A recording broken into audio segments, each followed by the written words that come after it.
Welcome back to Mindcraft. I'm your guide on this journey into the vast and intricate landscape of the human mind. Let's start with a question. Have you ever felt an intense, almost visceral dislike for someone, and you couldn't quite put your finger on why? Perhaps it's that coworker who never misses an opportunity to broadcast their success, the influencer whose curated perfect life feels deeply and unsettlingly fake, or that family member who seems to perpetually exist in a state of victimhood. You look at them, and a wave of irritation, judgment, or even a flicker of disgust washes over you. You find yourself thinking, I just can't stand people like that, and you instinctively create distance. Or maybe you've had moments that felt entirely out of character, moments where you didn't even recognize yourself. A sudden, explosive rage over something laughably small, a cruel, cutting comment that slipped out before you could stop it, leaving a bitter taste of regret. A persistent pattern of self-sabotage that seems to methodically dismantle the very life you're trying to build. In the quiet aftermath of these moments, you're left stunned, asking yourself, was that really me? What on earth took over? If any of this resonates, even a little, then today, I invite you to join me on an expedition. We're not traveling to a distant land, but to a territory far more mysterious and consequential, the inner world of your own psyche. It's a land of breathtaking light and profound darkness. Today, we are going to turn and face the part of ourselves that most of us spend our entire lives denying, hiding from, and pretending doesn't exist. It's a part that the brilliant and revolutionary psychologist Carl Jung gave a simple, powerful name: the shadow. This won't be a dry academic lecture. Think of this as an intimate conversation, a detailed map to help you navigate the hidden continents of your own soul. Because, as Jung so wisely said, one does not become enlightened by imagining figures of light, but by making the darkness conscious. The journey to confront the shadow is precisely that, the courageous act of making the darkness conscious. It is perhaps the single most important journey you can take if you wish to become a more whole, powerful, and authentically alive human being. So, if you're ready, find a quiet space where you won't be disturbed. Pour yourself a cup of coffee or tea. Settle in, and let's begin this journey together. What exactly is the shadow? When we hear the word shadow, our minds instinctively leap to things that are sinister, evil, or shameful. We conjure images of a monster lurking in the basement of our psyche, a bundle of wicked impulses that must be locked away and suppressed at all costs. This isn't entirely wrong, but it's a dangerously incomplete picture. It's like describing the ocean by only talking about its sharks. To grasp the concept in its fullness, let's use a simple physical analogy. Imagine you are standing outside on a bright, sunny day. Cast on the ground behind you is your silhouette, a dark shape that mimics your every move. That shadow is undeniably a part of you. It follows you everywhere, yet you can't look at it directly without turning your back to the sun. It is created by your own form, by the simple fact that your body is solid and blocks the light. The psychological shadow operates on a similar principle.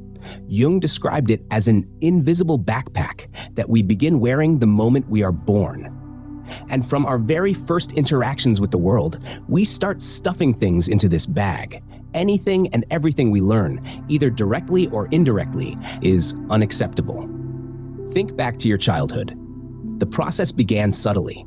Perhaps you were a boisterous, energetic child, full of life, and you were repeatedly told to calm down or be quiet. To earn your parents' approval, you learned to suppress that natural exuberance. You packed it away into the shadow bag. Maybe you were a deeply sensitive boy who cried easily, and you were met with the shaming phrase, "Big boys don't cry."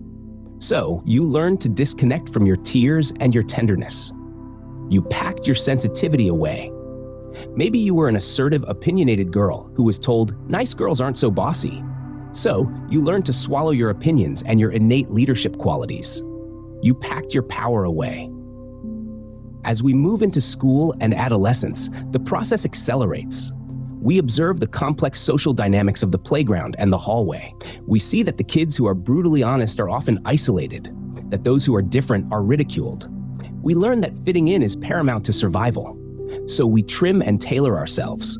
We see our own awkwardness, our unique interests, our vulnerabilities, and we decide they are liabilities. We pack them away. Then comes adulthood, where society at large takes over the role of parent and peer group. The modern world, especially, has very specific ideas about what is acceptable. We are bombarded with messages that anger is toxic, that sadness is a sign of weakness, to be medicated or overcome, that laziness is a moral failing in our hustle culture, and that selfishness is the ultimate sin. So we dutifully pack away our righteous anger, our legitimate need for rest, our grief, and our fundamental ability to prioritize our own well-being. Over the years, this bag gets heavier and heavier, and here is the crucial point. It doesn't just contain the conventionally negative traits like our greed, our envy, our aggression, and our lust. It also becomes the repository for our golden potential, the brilliant, positive qualities that we, for one reason or another, felt we couldn't own. Perhaps it's your incredible artistic talent, but you packed it away because your practical family convinced you you can't make a living as an artist. Perhaps it's your profound intuitive sense, but you buried it for fear of being called irrational or woo-woo. Perhaps it's your capacity for deep contemplative stillness, but in a world that values constant action, you deemed it unproductive and packed it away. All of these disowned, repressed, and forgotten parts of you, the good, the bad, and the brilliant, coalesce to form the shadow. It is the dark side of our personality, not because its contents are inherently evil, but because they have been denied the light of our conscious awareness. It is quite simply everything we have decided we are not in order to be who we think we should be. And to maintain this illusion, to hide the bulging, heavy bag on our back, we construct its opposite, the persona. The persona, a term taken from the Latin word for an actor's mask, is the polished, curated, socially acceptable version of ourselves that we present to the world. It's our carefully crafted role as the competent professional, the loving parent, the witty friend, the responsible citizen. The persona isn't necessarily a lie. It's a vital tool for navigating social life. It allows us to interact smoothly and predictably with others. The danger arises when we mistake the mask for our entire face. We can become so fused with our persona that we genuinely believe it is the totality of who we are. We over-identify with our good, capable, together self, forgetting that the shadow is always there, trailing behind us, growing larger, heavier, and more desperate for our attention with each passing year. And when we ignore it for too long, it will no longer be content to be carried. It will find a way to erupt into our lives, and it rarely chooses a convenient moment. The footprints of the shadow, how to spot it in the wild. So, if the shadow is, by its very definition, unconscious and hidden, how on earth do we begin to see it? It feels like trying to see the back of your own head. Fortunately, while the shadow itself may be invisible to our conscious mind, it is not silent. It leaves clues. It leaves footprints in the snow of our daily lives. Our task is to become psychological detectives, learning to recognize and interpret these signs.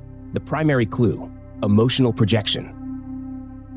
The clearest, most common, and most powerful clue the shadow leaves is a psychological mechanism that Jung identified as projection. Let's return to that person who drives you absolutely crazy. Picture them clearly in your mind's eye. Now get specific. What is it precisely about them that triggers you so intensely?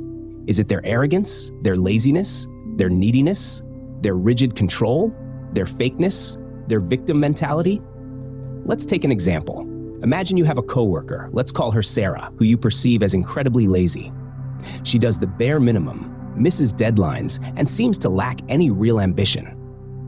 Every time you have to pick up her slack, you feel a surge of resentment and contempt. You find yourself complaining about her to your partner, your friends, anyone who will listen. She's just so entitled, you might say. I can't stand that lack of work ethic. Now, here comes the difficult, courageous work. Take a deep, honest breath and ask yourself this question. Is there any part of me, however small and well hidden, that desperately craves rest? Is there a part of me that is exhausted from constantly pushing, striving, and achieving? Is there a part of me that secretly wishes I could just stop? Your immediate, defensive mind will likely scream, "No, I'm a hard worker. I'm nothing like her." That's the persona, the ego, trying to protect its identity. But if you can gently push past that initial defense and get truly honest, you might find something else. You might discover that you were raised to believe your worth is directly tied to your productivity. You might realize you feel an immense amount of guilt whenever you're not doing something. You might find a deep-seated fear that if you were to rest, you would be seen as worthless or fall behind. In essence, you have repressed your own legitimate need for rest and relaxation and packed it away into your shadow. In this scenario, Sarah, in all her perceived laziness, has become a living, breathing mirror. She is reflecting back to you the very part of yourself you have disowned and judged so harshly. Your intense, disproportionate anger at her is not really about her. It's the rage your own exhausted inner self feels for being constantly denied its needs. You don't just hate her laziness. You hate the reflection of your own forbidden desires that you see in her. This is the essence of projection. We take an unacknowledged, unacceptable part of our own psyche and project it onto someone else as if it belongs to them entirely.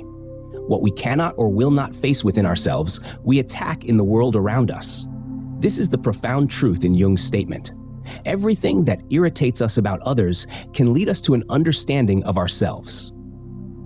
The telltale sign that you are projecting is the disproportionate emotional charge. If a coworker is objectively not pulling their weight, you can address it as a practical problem. But if their behavior makes your blood boil, consumes your thoughts, and triggers a self-righteous crusade, that is the signal fire that your shadow has been activated. This mechanism isn't limited to negative traits. We also project our golden shadow, the brilliant, beautiful, and powerful qualities that we, for reasons of low self-worth or past conditioning, don't dare to claim for ourselves. Have you ever found yourself in complete awe of someone? Perhaps you deeply admire a friend's unwavering confidence, an artist's breathtaking creativity, or a leader's unshakable courage. You look at them and think, wow, I wish I could be like that. That feeling of intense, almost worshipful admiration is also a projection. It's very likely that their confidence, creativity, or courage is a mirror for your own dormant potential. It's a quality that exists within you, packed away in the shadow, waiting to be claimed. That powerful feeling of awe is a message from your own soul, a poignant reminder of the person you have the potential to become. Other clues and where to find them. While projection is the primary breadcrumb trail, the shadow leaves other clues as well. Slips of the tongue and Freudian slips. These are the moments when the unconscious leaks. You're in a polite conversation and a startlingly sarcastic or aggressive comment pops out. You mean to say one thing, but another, more truthful thing emerges. These are not random mistakes. They are often the shadow finding a momentary crack in the persona's armor to voice its true feelings. Recurring dreams. Dreams are the royal road to the unconscious. In the dream world, the ego's defenses are down, and the shadow can appear in its raw, symbolic form. Are you frequently being chased by a dark, unknown figure? This is a classic shadow dream, representing a part of yourself you are running from. Do you dream of finding hidden, neglected rooms in your own house? This often symbolizes undiscovered or ignored aspects of your psyche. Encountering monsters, outcasts, or people of the same gender who behave in ways you despise are all potential visitations from your shadow. Patterns of self-sabotage. This is one of the most painful and perplexing ways the shadow manifests. Why do you consistently push away partners just when a relationship becomes truly intimate? Why do you procrastinate on the very project that could lead to your big break? This is often the shadow at work. It might contain a deep-seated belief that you are unworthy of love or success. It might hold a profound fear of being seen, of failure, or even of the responsibility that comes with success. By sabotaging your efforts, the shadow is, in its own distorted way, trying to protect you from a perceived threat, keeping you in the familiar territory of what you've always known. Compulsions and addictions. Often, addictive behaviors, from substance abuse to workaholism, from compulsive shopping to endless scrolling, are attempts to numb the pain, anxiety, or emptiness that arises from a disconnected relationship with the shadow. The addiction becomes a dysfunctional way to feed the shadow's unmet needs for excitement, for comfort, for escape, in a way that ultimately destroys us. It's a cry for help from the deepest parts of our being. Unconscious shadow baiting. This is a more subtle but fascinating clue. It's when we unconsciously behave in ways that bait or provoke others into expressing the very shadow emotions we can't express ourselves. For example, a person who has repressed their own anger and maintains a nice persona might unconsciously make passive-aggressive comments or forget important tasks until their partner or coworker explodes in frustration. In that moment, the first person gets to vicariously experience the release of anger through the other, all while maintaining their own self-image as the calm, reasonable one. They've baited the other person into carrying their shadow for them. If you frequently find yourself surrounded by people who seem overly emotional or dramatic, it's worth asking if you might be unconsciously baiting them. Becoming a detective of your own psyche requires immense courage and a commitment to radical honesty. It's not comfortable work, but it is the absolutely essential first step if you wish to stop living a life dictated by invisible strings and become the conscious author of your own story. The high stakes. The dangers of an ignored shadow. At this point, you might be thinking, this all sounds incredibly complicated and rather unpleasant. Why can't I just let sleeping dogs lie? Why go digging around in the dark? It's not really hurting anyone. This is a fair and understandable question. The answer, however, is stark. Ignoring the shadow is not a neutral act. It is an act with profound and dangerous consequences, not just for our own well-being, but for the well-being of everyone we interact with, and for society as a whole. Let's return to the analogy of holding a large beach ball underwater. To keep it submerged takes a constant draining expenditure of energy. You have to be vigilant, always applying pressure. The moment you get tired, distracted, or hit by a wave, the ball doesn't just gently float to the surface. It shoots up with explosive, uncontrolled force, sending water flying everywhere. Repressing the shadow consumes an enormous amount of our vital psychic energy. This is the hidden reason why so many people who, on the surface, have everything, the successful career, the stable family, the nice home, feel chronically fatigued, hollow, and joyless inside. They are spending the majority of their life force simply holding the beach ball down. They are maintaining the persona, managing appearances, and suppressing the vast energetic contents of their shadow. And sooner or later, when life's inevitable crises hit, a job loss, a health scare, a divorce, their energy reserves are depleted. The beach ball erupts. This eruption can take many forms: a sudden and debilitating depression, a crippling anxiety disorder, a midlife crisis that blows up their entire life, or a terrifying, uncontrollable rage that damages their most precious relationships. When the shadow remains unacknowledged, it doesn't simply vanish. It runs our lives from the shadows. It projects itself everywhere. We live in a world populated by villains, idiots, and antagonists that we ourselves have created. Our relationships become battlegrounds for our own inner conflicts. We try to fix our partners, control our children, and correct our colleagues, never realizing that we are simply trying to manage our own disowned parts that we see in them. This leads to endless, heartbreaking cycles of conflict and misunderstanding. One of the most insidious consequences of a repressed shadow is profound hypocrisy. Jung observed, and history has repeatedly proven, that those who are the most stridently self-righteous, the most vocal in their condemnation of the sins of others, are often the ones with the largest and darkest shadows. Because they cannot bear to look at their own unacceptable thoughts and impulses, they must project them onto the entire world and attack them with ferocious intensity. Think of the anti-gay preacher caught with a same-sex prostitute, or the family values politician caught in an affair. This isn't just simple hypocrisy. It's the tragic endpoint of a shadow that has grown so powerful it has completely consumed its host. But the danger doesn't stop at the personal level. When the unacknowledged shadows of millions of individuals are ignored and projected outward, they coalesce. They merge into something far more vast and terrifying: the collective shadow. This is the dark side of a family, a political party, a corporation, or an entire nation. It is the sum total of everything a group of people has agreed to deny about itself.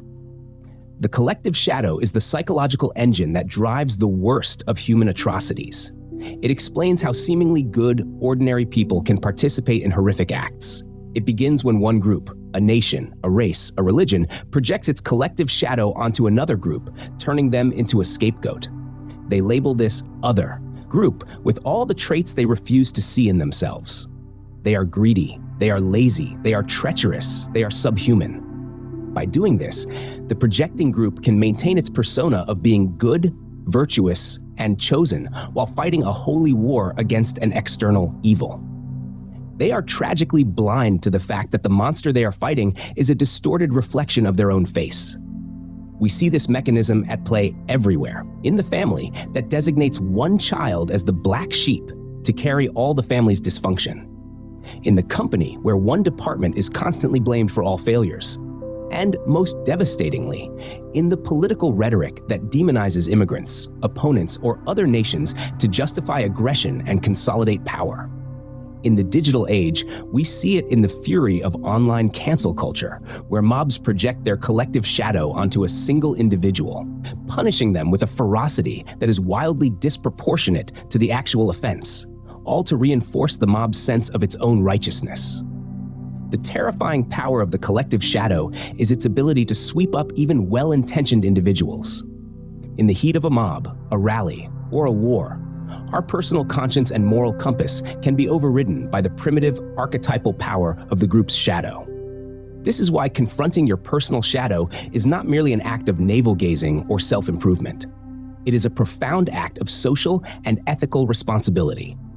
Every time one of us finds the courage to withdraw a projection, to own a piece of our own darkness, we are doing more than just healing ourselves. We are removing one drop of poison from the collective well. The healing of our world, in the most literal sense, begins with the healing of the darkness within each of us. The Art of Integration, a practical guide to shadow work. By now, you might be feeling a bit overwhelmed, perhaps even a little intimidated. That is a completely normal and healthy response. Facing the parts of ourselves we have spent a lifetime avoiding is the definition of courageous work. But you are not alone on this path, and it's crucial to understand that the goal of this work is not self-flagellation or punishment. The goal is not to eliminate the shadow. The goal is integration. This is the key that unlocks the entire process. We do not seek to destroy, defeat, or get rid of the shadow. That's as impossible and as foolish as trying to surgically remove your own physical shadow. It is an inseparable part of you. Integration means we consciously choose to turn and face it. We invite it out of the darkness and into the light of our awareness. We learn its language, we understand its needs, and we learn to tame and harness its immense raw energy. This transformative process is what we call shadow work.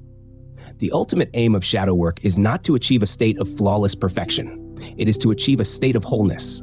A whole person is not a saint who never has a dark thought. A whole person is someone who is aware of both their light and their darkness, who can hold the tension of their own inner opposites, and who has learned to live in a dynamic, respectful, and creative relationship with all parts of themselves. So, how do we practically begin this work? Here are some concrete steps, the first footholds on this lifelong journey. Step 1. Become curious of the journaling practice. The first and most fundamental step is to cultivate the mindset of a curious, non-judgmental scientist observing your own inner world. Your primary tool for this is a journal. Get a dedicated notebook. You can call it your shadow journal if you like. Your task is to start documenting your footprints. Specifically, start tracking your projections.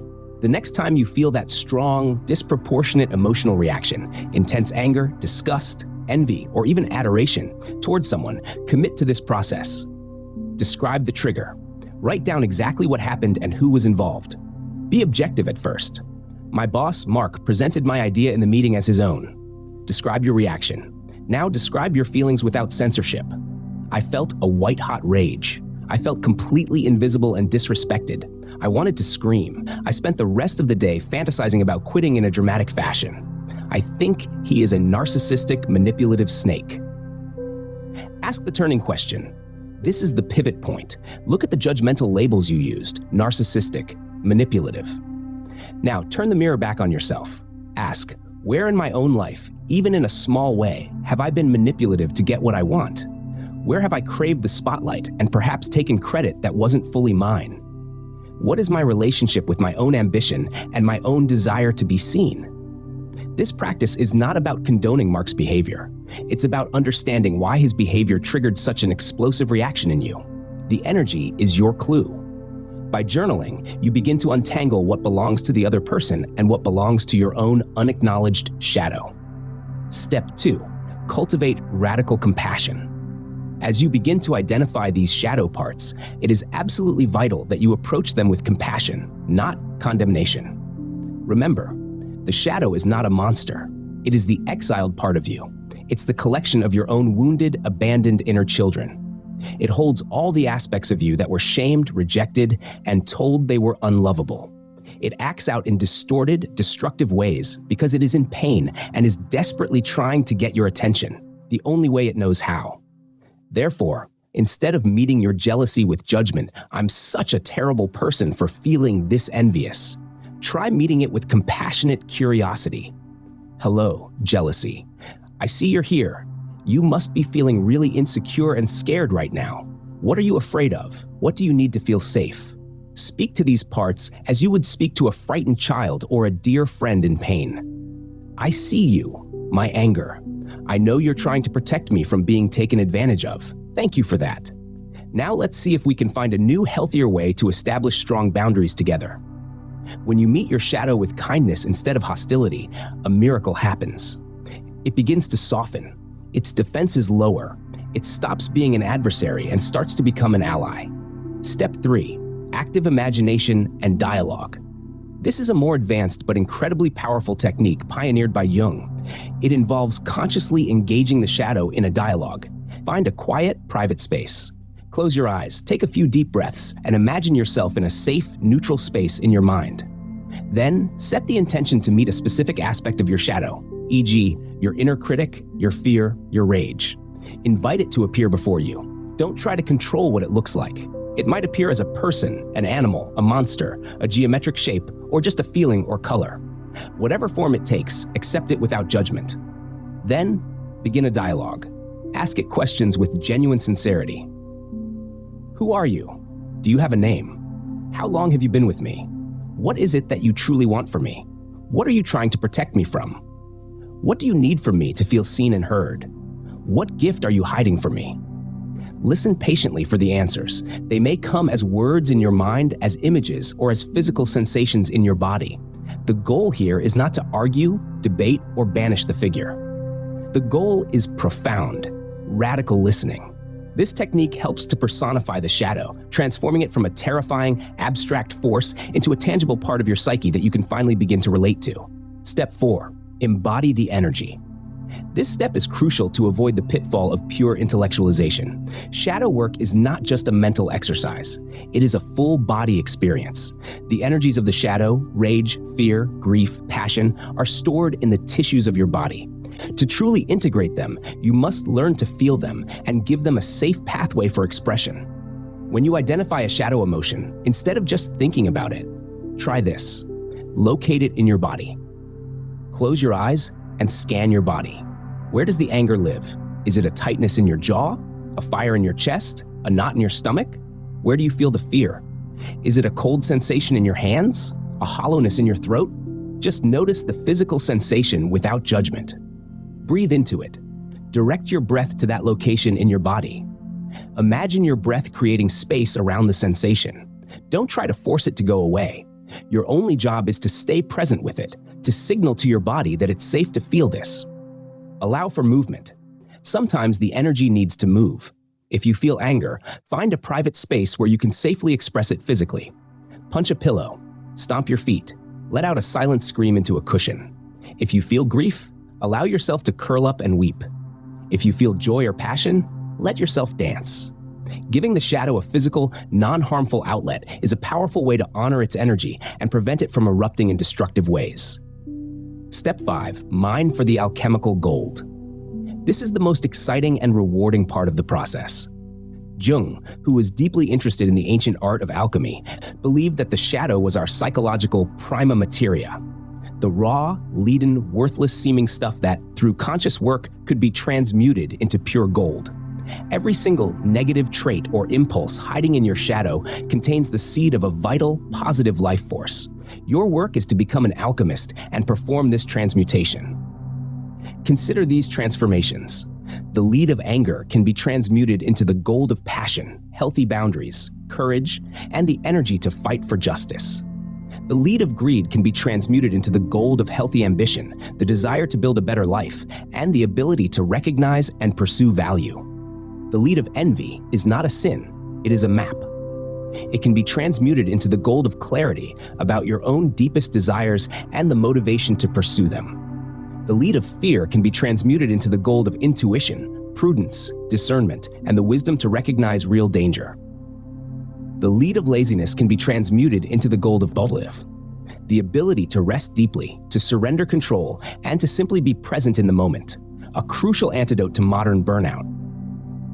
The lead of sadness can be transmuted into the gold of empathy, compassion, depth of soul, and a profound connection to the shared human experience. Integration means you no longer have to live in a state of inner civil war. You are no longer forced to choose between being a good person and a real person. You learn to access and wield these powerful energies consciously and ethically. You become the conductor of your own vast, complex inner orchestra, capable of playing music of incredible depth and beauty, rather than being a victim of its chaotic noise. The journey's pitfalls and the ultimate reward. This profound journey is not without its potential pitfalls. Being aware of them can help you navigate the path more wisely. 1. Spiritual bypassing. This is the misuse of spiritual ideas to avoid messy human emotions. It's saying, it's all love and light as a way to deny your very real anger or grief. True integration means going through the darkness with courage, not floating above it in a cloud of positive affirmations. 2. Shadow indulgence. This is the opposite trap, where one becomes fascinated and identified with their dark side. They might adopt a cynical, dark, and edgy persona, using their authenticity as an excuse to be cruel or irresponsible. The goal is to integrate the shadow, not to be possessed by it. You are the container for the darkness. You are not the darkness itself. 3. Intellectualization. This is the trap of staying in your head. You can read every book on Jung, analyze your projections perfectly, and talk a great game. But if you never allow yourself to actually feel the shame, the rage, or the fear associated with your shadow, no real transformation will occur. This work must be embodied. It happens in the heart and in the gut, not just in the intellect. The journey to integrate your shadow is the work of a lifetime. There is no final graduation day. It is a continuous, dynamic dance between the light and the dark within you. There will be moments of frustration and moments you wish you could go back to the blissful ignorance of before. Be gentle with yourself in those moments. Every time you choose to withdraw a projection, every time you have the courage to own an uncomfortable truth about yourself, you are achieving a monumental victory. The purpose of this work is not to become a flawless, perfect being. The purpose is to become a whole one. The reward for this difficult journey is not sainthood. It is a rugged, unshakable authenticity. It is the feeling of finally standing on solid ground within your own being. It is the reclamation of the immense life energy you once spent on repression. It is the gift of deep, meaningful relationships, unclouded by projection. When you dare to face the darkness within, you will find you are no longer so afraid of the darkness in the world. When you learn to embrace your own imperfections, you develop a strength that cannot be broken. And when you finally stop fighting a war against yourself, you will discover a profound and lasting peace that no external success or validation could ever hope to provide. That is the ultimate promise of shadow work. It is the treasure that has been waiting for you, hidden in plain sight, in the one place you were always taught not to look, inside your own darkness. Thank you for joining me on Minecraft for this deep dive. I hope this has served as a map and an encouragement for you to begin your own exploration. What have you discovered about your own shadow? Share your insights or questions in the comments below. This is a journey best taken in community. If you found this exploration valuable, please like, subscribe, and share it with others who might be ready to embark on their own journey. Here's to the courageous work of becoming whole. I'll see you next time.